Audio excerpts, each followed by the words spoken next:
Welcome to the Deep Dive. Today we're taking a closer look, a really granular look, at the sources around the 2017 Las Vegas shooting. Yeah, an event that, it still stands as the deadliest mass shooting by a lone gunman in U.S. history. Exactly. And it wasn't just, spontaneous. This was meticulously planned. The whole campaign, really. Right, which led to this incredibly frustrating conclusion. This act of just profound violence, but with no clear motive. Officially, at least. And that's really our mission here, isn't it? To sort of reconstruct the anatomy of it all for you, the listener. We'll look at the facts, the chilling preparation. The timeline of the attack itself, which was chaotic. Absolutely. And the aftermath, the legal side, the policy changes it triggered. But maybe most importantly, we need to delve into that vacuum, that missing why that just hangs over this case. So let's start with the core facts. Just lay them out. October 1st, 2017. The night. Right. The Mandalay Bay Resort overlooking the Route 91 Harvest Music Festival. And then over about 10 minutes, chaos. Yeah. The gunman fires from a 32nd floor suite.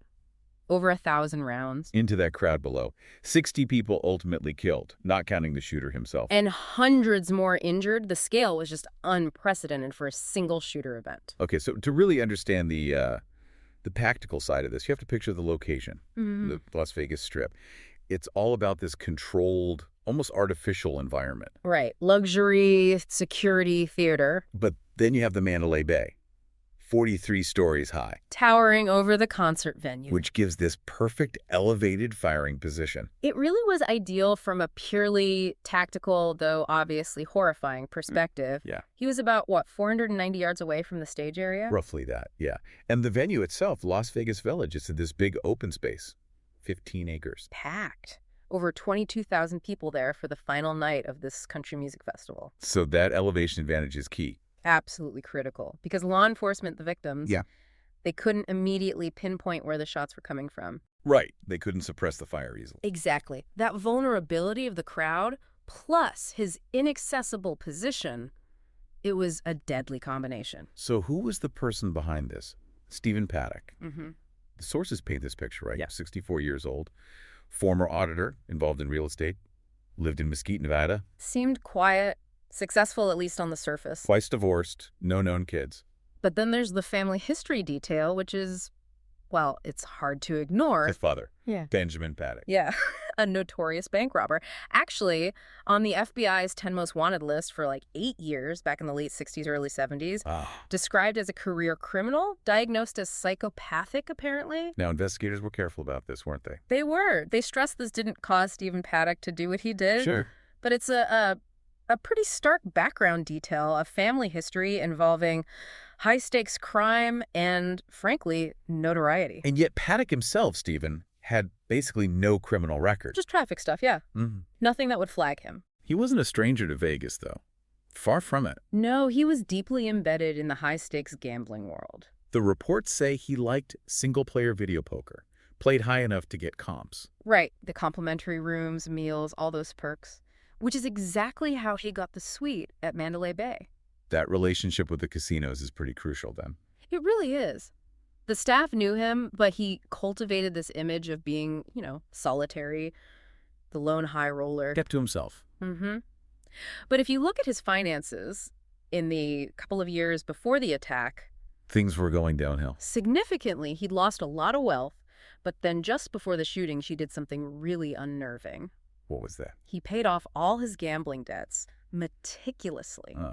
Like settling accounts. Exactly. That kind of final accounting behavior paired with what his girlfriend said. Right. She noted he'd become really distant. Increasingly so. The relationship wasn't intimate anymore in that last year. He was detached. That suggests a psychological shift, Yeah. right? Not just financial trouble. It does. Paying off debts like that, if you're planning something final, it's often seen as a marker. Clearing the slate. His girlfriend mentioned his emotional state too, didn't she? Becoming more volatile. Yeah, growing detachment, unpredictable volatility. It looked like the emotional isolation was building alongside the physical planning. Okay, so that shift from this sort of distant gambler figure to someone meticulously planning mass murder, That's where it gets really chilling. It is, because this wasn't impulsive. The preparation was incredibly methodical. It went on for months. How far back did the planning go? Well, the specific scouting for the Route 91 festival seems to have started about a month before. Okay. He was checking out views of the village venue from different windows at Mandalay Bay. Reconnaissance. But his ambitions were bigger than just Vegas, initially. Oh, definitely. His research showed he was looking at large venues across the country as far back as May 2017. Boston was mentioned. And he actually booked rooms elsewhere, too. He did. Sources confirm he reserved a room overlooking the Lollapalooza Festival in Chicago in August 2017. But he didn't use it. No, he didn't go. But it shows the intent was there.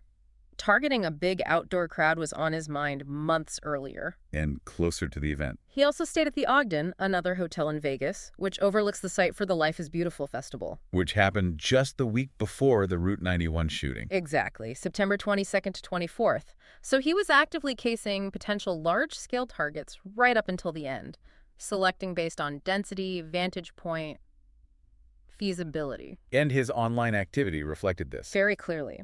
Mid-September searches included things like SWAT weapons, ballistics chart 308. So calculating weapon effectiveness. Right. And SWAT Las Vegas, do police use explosives? He was studying the likely police response, trying to anticipate their tactics. So when he finally chose Mandalay Bay, the logistics of getting the weapons in there, how did that work? It was disturbingly simple in a way. He checked into his comped room, 32135, on September 25th. And they got an adjoining room. 4 days later, yeah. Room 32134, connected. Both had that clear view of the concert site. And the arsenal. How did he get that much firepower up there? He used the hotel's own services. Over 6 days, from the 25th right up to October 1st, he brought in 22 suitcases. 22. Filled with weapons and ammo.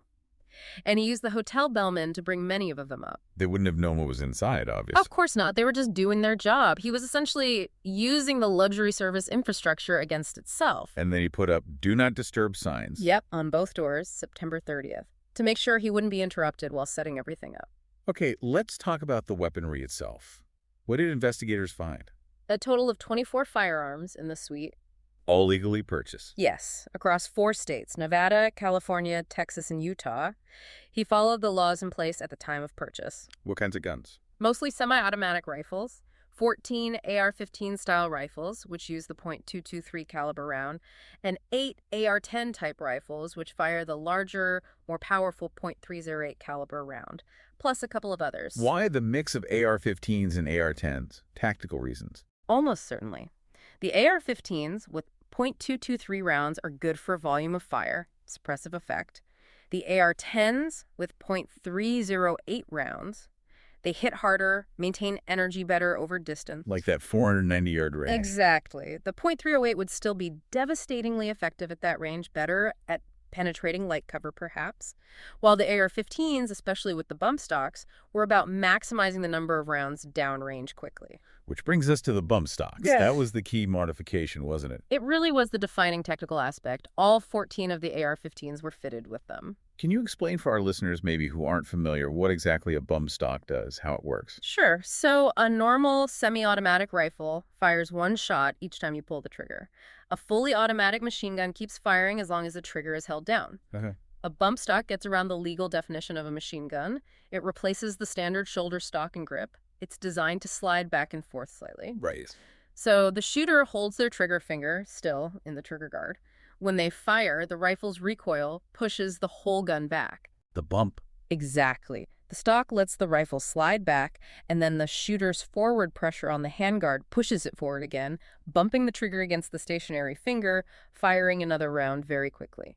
So it uses the recoil energy itself to simulate automatic fire. Essentially, yes. It allows rates of fire similar to a machine gun report suggested up to 90 rounds in 10 seconds were possible. That's how he fired over 1,000 rounds in such a short window. It's a mechanical workaround. And ammo. He must have had a huge amount. Oh, yes. Numerous high-capacity magazines were found, some holding up to 100 rounds each. If his planning went beyond just shooting. Yeah. Right. You mentioned explosives. Well, explosive materials. In his car, investigators found about 1,600 more rounds of ammunition. plus ammonium nitrate, that's a fertilizer component but also used in bombs, Right. and 50 pounds of tannerite. 50 pounds? That sounds like a lot. What is tannerite? It's a binary explosive, comes in two parts, you mix them, and then it's designed to explode when hit by a high-velocity bullet. 50 pounds is a very significant quantity. But no actual bomb was assembled. No assembled device was found. But the presence of those materials, especially the tannerite, led investigators to conclude he had nefarious intent, possibly planning secondary explosions. Maybe to target first responders, or just add to the chaos. That's the speculation. We don't know for sure, but the materials were there. And there was something about tracer rounds, too. Yeah, another detail showing his planning. He tried to buy tracer ammunition from a licensed dealer, but couldn't. What did tracer rounds do? They have a pyrotechnic charge in the base, so they leave a visible trail of light, like a red streak, as they fly. Helps the shooter see where the bullets are going and adjust their aim, especially at night or long range. And he eventually got them. He bought them from a private seller in Arizona, apparently. It just adds another layer to the meticulous, almost militaristic preparation. Okay, so the planning is complete. It's 10:05 p.m. on October 1st. Jason Aldean is on stage. And that's when Paddock acts. He uses a hammer to break two windows in his suites, creates his firing positions. Turning that luxury suite into a sniper's nest. Essentially, yes. And then he starts firing down into the crowd 490 yards away. In bursts. Right, not just random shots. Sustained bursts. Initial reports mention bursts of 80 to 100 rounds at a time, thanks to those bump stocks. The sound. Yeah. People didn't immediately know what it was. Tragically, no. Many accounts, especially from people further back, say they thought it was fireworks, or maybe speakers malfunctioning. That initial confusion must have cost precious seconds. It absolutely did. It allowed him to inflict horrific damage before people fully grasped the reality of the attack. Now, at the same time this is happening, something critical is unfolding inside the hotel on the 32nd floor. Yes, this is crucial for the timeline. Around 10 p.m., just before the shooting started, a hotel security guard, Jesus Campos. He went up there for a different reason. Right, an open door alert somewhere down the hall from Paddock's suite. He gets up there and finds Paddock's door has been somehow barricaded from the inside. Paddock was expecting someone. It seems likely he was prepared for an interruption.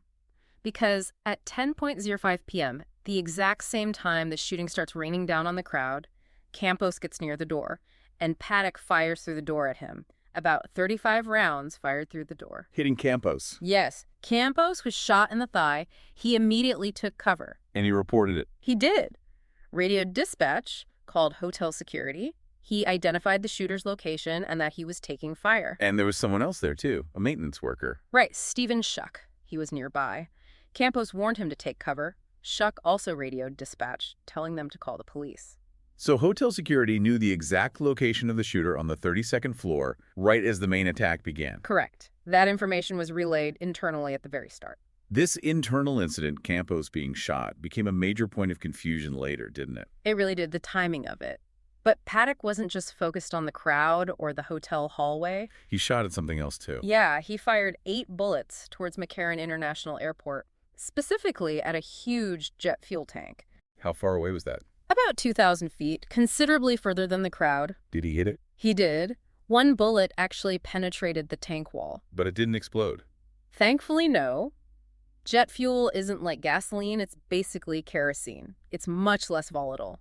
A bullet impact usually isn't enough to ignite it, unlike what you might see in movies. Still, the intent was there, targeting critical infrastructure. It suggests an aim to cause maximum chaos and destruction across the city, not just at the concert. So, back on the ground, law enforcement starts arriving on the Strip.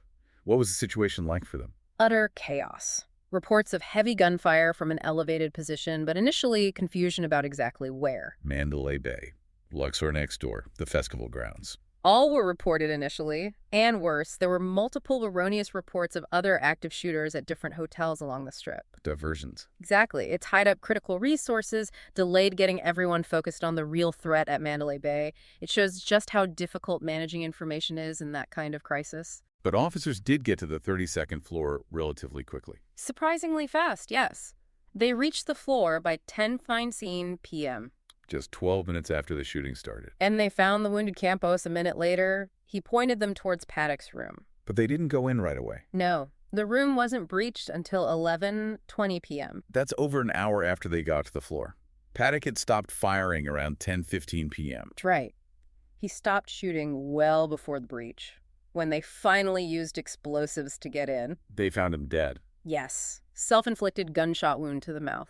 That delay, that hour-long gap between arrival on the floor and the breach, caused a lot of questions. A huge amount of public scrutiny. Police protocols for barricaded shooters involve careful planning, securing the area, trying to establish communication. But the length of the delay was controversial. And it fed into the timeline confusion, especially about Campos. Absolutely. The initial official story seemed to suggest Campos was shot after the main volley of fire into the crowd stopped. Which didn't line up with the 10:05 p.m. time. Exactly. And that discrepancy created immediate skepticism. It fueled conspiracy theories online about cover-ups or shifting narratives. Sheriff Lombardo had to publicly address it, right? He did, multiple times. He pushed back hard against conspiracy theories, attributing the changes to the sheer complexity of the situation. Sorting through conflicting radio calls, witness reports, dispatch logs from thousands of people in panic mode, it takes time to piece together accurately. So the final confirmed timeline is Campos was shot at 10:05 p.m. Yes. Concurrent with the start of the shooting into the crowd. That's the accepted sequence now. The human toll of this event is just devastating. And the final number of deaths wasn't immediate. That's right. It's an important point. Initially, 58 victims were reported dead that night or shortly after. But the official count is now 60, excluding Paddock. Yes, that revision came in October 2020. 2 survivors, sadly, passed away from complications directly related to their injuries, but much later. How much later? One died in November 2019, over 2 years after the shooting. The other in May 2020, almost 3 years later. It just shows the long-lasting physical trauma. And the number injured. Around 867 people were injured in total. That includes people trampled in the panic, but over 413 were hit by gunfire or shrapnel. Just staggering numbers. Where were the victims mostly from? It was a festival crowd, so. Yeah, very diverse. But California had the highest number. 34 victims were from there, and 4 victims were from Canada. The medical response must have been overwhelming. Completely. Sunrise Hospital, which is a level 2 trauma center, got the largest wave. They treated 199 patients. How quickly did they arrive? They reported 150 arrived within just 40 minutes of the shooting starting. Imagine that influx. And there were logistical problems getting people to the main trauma center. Yes, this complicated things terribly. University Medical Center, UMC, is the only level I trauma center in the area. It's best equipped for the most severe, complex injuries. But the main road there was closed. Interstate 15 runs right past Mandalay Bay. It was shut down. And then, compounding that, an erroneous emergency alert went out saying UMC was already full at capacity. What if it wasn't true? It wasn't true, but the message went out. So ambulances were diverted away from the Level I Center to other hospitals like Sunrise. Which put even more strain on them. Exactly. It impacted triage, getting the right patients to the highest level of care quickly. That misinformation in the heat of the moment had real consequences. It highlighted the absolute need for clear, accurate communication systems during mass casualty events. The community response, though, in terms of wanting to help. It was incredible, immediate. People lined up for blocks to donate blood the next day. Huge outpouring. The American Red Cross saw something like a 53% jump in donations nationwide in the following days. But there was a counterpoint to that, wasn't there? About the effectiveness of those immediate mass donations. There was. Later analysis showed that a significant portion, maybe over 15%, of the blood donated right there in Vegas in the immediate aftermath actually went unused. Whoa, massive sudden influxes can overwhelm the system's ability to test, process, store, and distribute the blood efficiently before it expires. It raised questions about disaster preparedness strategy. So is it better to rely on existing blood banks and scheduled donations rather than these huge, immediate reactive drives? That became part of the discussion. Balancing the public's powerful desire to help right now with the logistical realities of the blood supply chain. It shifted the focus slightly from just emotion to effective strategy. Amidst all this, there were incredible acts of bravery. People running towards danger, not away. Absolutely. So many stories. We should mention a few highlighted in the sources. Right. Brittany Spear, a civilian EMT who was just attending the concert, she immediately started a triage area right there on the field, treating victims while the shooting was still going on. Incredible courage. She received an award. Yes, a Medal of Courage. Then there was Matthew Kobos, a U.S. Army soldier also at the festival. What did he do? He shielded a young woman with his own body, then provided life-saving first aid on the ground. He got the Single Act of Heroism Award. And there was a British soldier, too. Trooper Ross Woodward, off-duty. The reports say he repeatedly moved towards the gunfire to help move casualties out of the line of fire and provide treatment. Just instinct kicking in. Amazing. He received the Queen's Commendation for bravery.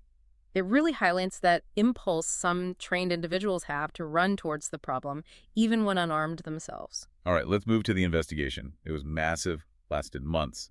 Both the Las Vegas Metro Police and the FBI were heavily involved. Very exhaustive. The LVMPD released their final report after about 10 months.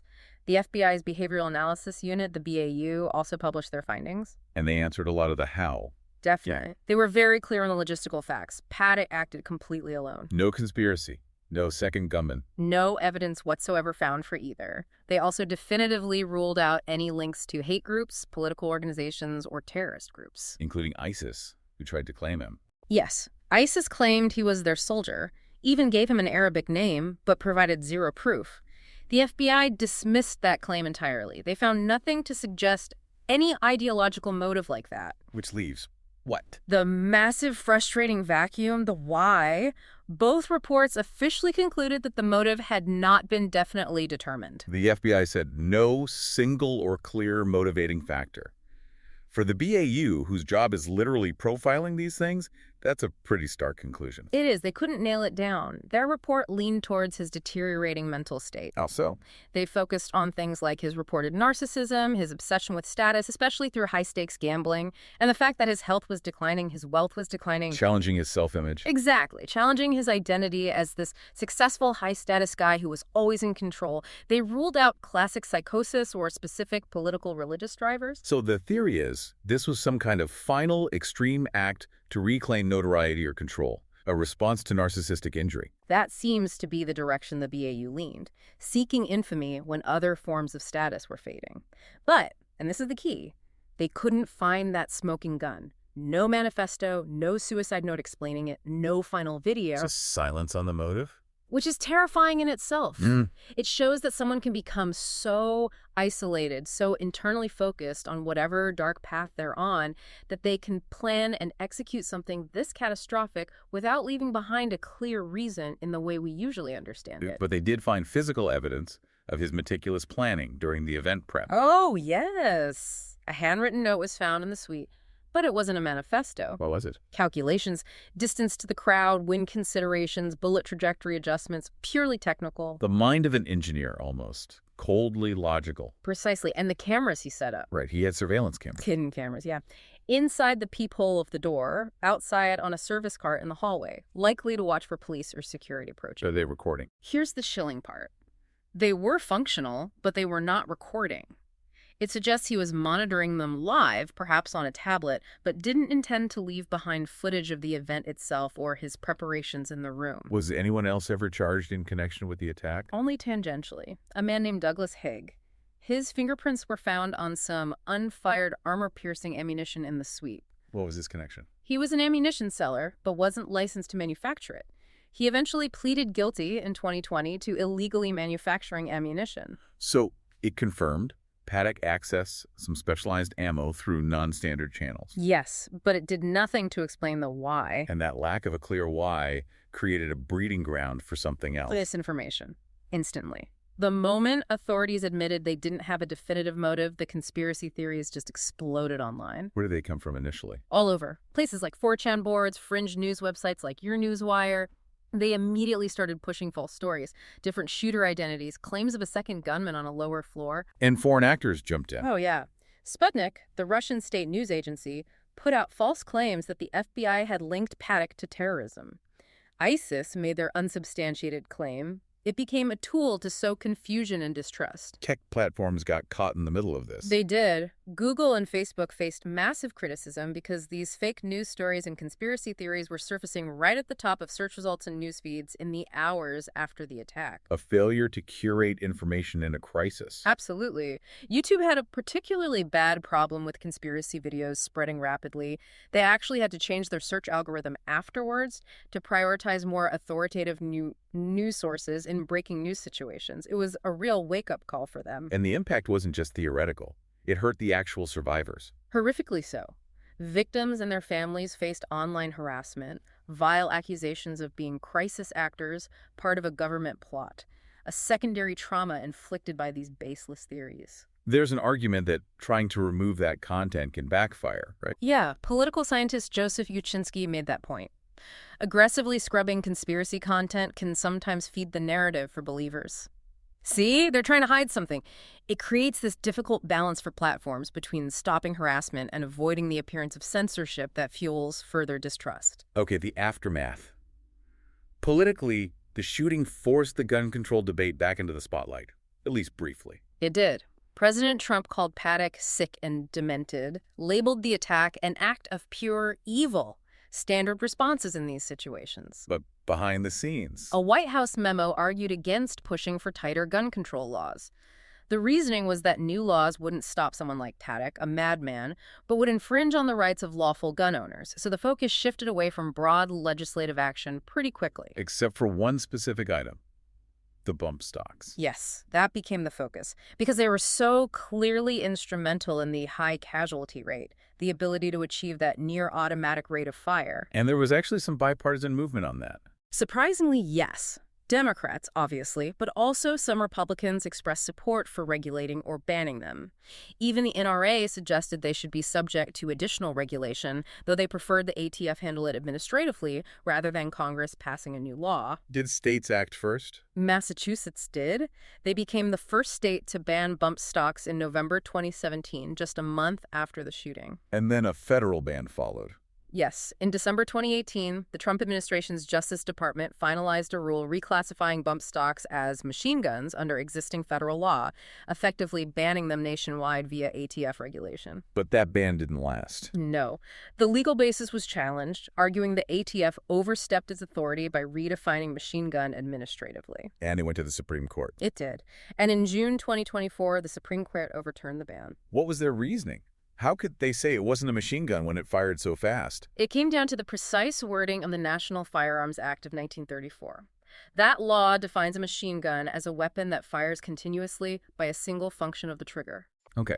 The court majority argued that even with a bump stock, the trigger technically has to reset and be activated for each shot. Even though the bump stock uses recoil to make this happen incredibly rapidly and automatically against the stationary finger, they ruled it didn't meet the single function definition in the statute. So technically, multiple trigger actions are happening just really, really fast. That was the legal interpretation. The ruling explicitly stated Congress is free to pass a new law, specifically banning bump stocks or amending the definition of machine gun. But the ATF couldn't do it on its own under the existing law. So bump stocks are currently legal at the federal level, again, unless a state bans them. Correct. The federal ban enacted after Vegas was struck down. Wow. Okay. Switching gears to the civil side. Lawsuits against MGM, the owner of Mandalay Bay. Yes, a major lawsuit was filed on behalf of about 450 victims. The core claim was negligence, that MGM should have had better security procedures to detect Paddock bringing that arsenal into the hotel over nearly a week. And MGM's response was? Controversial. Extremely. They countersued hundreds of the victims. Countersued the victims. How? They used a federal law called the Safety Act. It was passed after 9/11 to shield companies that provide anti-terrorism technologies or services from liability in the event of a terrorist attack. How did that apply here? This wasn't deemed terrorism. MGM argued that their security measures, provided by a third-party vendor certified under the Safety Act, qualified them for protection. They were essentially trying to get the lawsuits dismissed and moved to federal court under the umbrella of this post-9/11 anti-terrorism law. It seems like a huge legal stretch and terrible optics. The public backlash was intense, as you can imagine. Using a law meant for terrorism defense against victims of a mass shooting by a lone gunman with no terror links. It didn't sit well. Did it work? Ultimately, no. The legal maneuvering and public pressure likely contributed to MGM reaching a settlement. How much was the settlement? $800 million, agreed upon in 2019 and officially approved in 2020. It resolved the claims for the vast majority of the victims and their families. What about the hotel itself, Mandalay Bay? Any lasting changes there? Physically, yes. They tried to erase the direct association. They renumbered the floors, so there is no longer a 32nd floor accessible to the public. Just skipped it. Yeah. Goes from 31 to 33 in the elevator buttons now. And Paddock's actual rooms, 32-135 and 32-134, were permanently sealed off, renovated, and are not available to guests. And the concert venue site? Las Vegas Village. That's also being transformed. MGM donated 2 acres of the land back in 2021 for the development of a permanent memorial to the victims, the 1 October Memorial. That's good. And they sold the remaining 13 acres in 2022 to the 3 affiliated tribes of North Dakota who plan to build a non-gaming development there. So the site itself will have a new purpose alongside the memorial. There's one last incredibly tragic connection we need to mention. The Thousand Oaks shooting. Yeah. Just over a year later, November 2018, the shooting at the Borderline Bar and Grill in Thousand Oaks, California. And some survivors from Las Vegas were there. Unbelievably, yes. Several people who had survived the Route 91 harvest attack were present at Borderline that night. And one of them, Telemachus Orphanos, who had survived Vegas, was killed in the Thousand Oaks shooting. just devastating. It speaks to the reach of this kind of violence. It really does. That awful overlap underscores the persistent trauma and, frankly, the statistical possibility of encountering this kind of violence multiple times in America today. Wrap up this deep dive. We've covered a lot of ground. The sources give us this chillingly clear picture of the how. Stephen Paddock's meticulous planning, the arsenal, the exploitation of the hotel systems, the execution of the attack, it's all laid out in excruciating detail. It is. The investigation answered the who, what, when, where, and how with near certainty. We know the mechanics of the tragedy, and yet that definitive why just isn't there. It remains elusive, officially undetermined. The FBI's best behavioral minds couldn't pin down a single clear motive that died with Paddock. And this raises, I think, a really crucial question for you, the listener, to think about. When something this catastrophic happens, driven by motives that remain hidden, that are perhaps purely internal to the perpetrator, what's the long-term cost? What is the emotional, the psychological toll on a community, on a society that can never fully understand the mechanism of its own pain?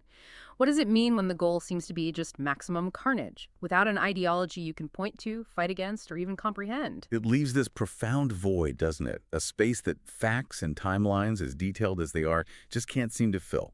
Thank you for joining us for this crucial deep dive.